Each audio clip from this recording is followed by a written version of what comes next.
Good afternoon. It's a rainy day around here in Lincoln, Nebraska. Although I know up in the Dakotas north of us and various parts of the country, it's very, very dry. And they are praying for rain, and I'm praying alongside of them that God will bring rain.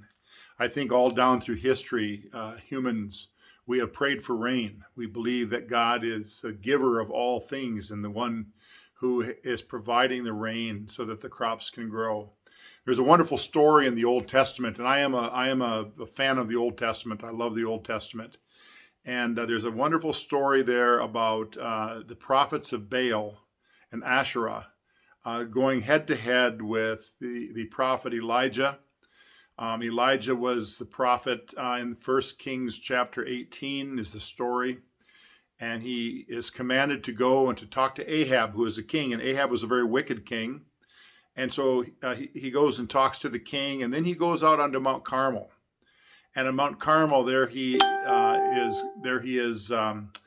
confronts these prophets of Baal, and he says to them, "I want you to build an altar and put wood on the altar, and I want you to cut up a couple of bulls, put them on the altar, and then I want you to call down fire from heaven, and whoever is able to call down fire from heaven, he worships the true God."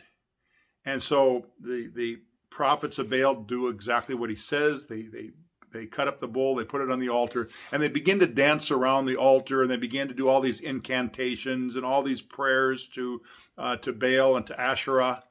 And meanwhile, Elijah's sitting back, and he's making fun of them. He's mocking them. Actually, he's saying, "Where is this God of yours? Where is Baal? Is he sleeping?" Actually, the real translation of that is he sitting on the toilet? And so he's mocking him. He's humanizing him. He's saying he's weak like a human being. And we have to remember that the prophet Baal is the one who is supposedly responsible for bringing the rain, for providing the rain. And they were in a drought at that time that this was all happening. And so he was humanizing him by mocking the prophets and saying, "Where is this prophet of yours?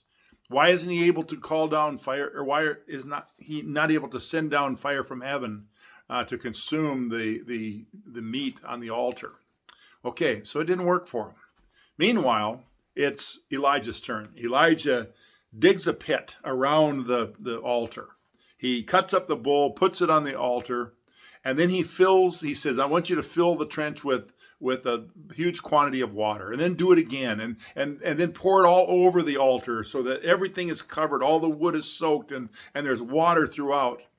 And then Elijah begins to pray, and God sends fire down from heaven. The prophets of Baal were standing too close, apparently, because they got burnt up as well. And the ones that weren't burnt up were killed by Elijah with the sword. And it's an incredible story of God's power, that God is actually the one who brings rain. God is the one who provides for our needs. Now, I want to make it clear that in the book of Job it says that the rain falls on the just and the unjust, so that both the just and the unjust receive the benefit of the Lord in the form of rain. And so it's another way of saying that, just because the Dakotas aren't having rain right now doesn't mean that it's something that, that somehow here in Nebraska we're more righteous than the people up in the Dakotas. I don't believe that. I don't think you do either. But the point of this story is that God provides for our needs. So when we see the rain coming, it's a great reminder to us of the blessings that come from God, the blessings that overflow into our lives that we can experience every day. May God bless you today.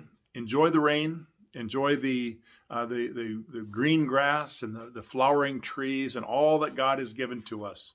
Go in God's peace. Amen.